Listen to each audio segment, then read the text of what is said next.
Hey everyone, today we're gonna see how to bypass mega transfer Quota. Firstly, sign up for a pure VPN subscription from the official website or any VPN you want. Open the VPN app and connect to any server of your choice, then wait for the connection to establish before proceeding. Now go to the Mega website and log into your account. Start downloading files as usual and keep track of your transfer quota, as Mega enforces a daily limit.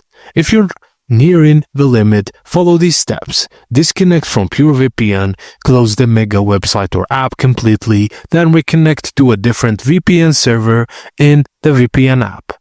Reopen Mega after reconnecting to a new VPN server. Your transfer quota should reset to 0, allowing you to download more files. Just repeat the process as needed to continue downloading without restrictions. And that's it, guys, as simple as that. Thank you for watching, and please don't forget to like and subscribe for more.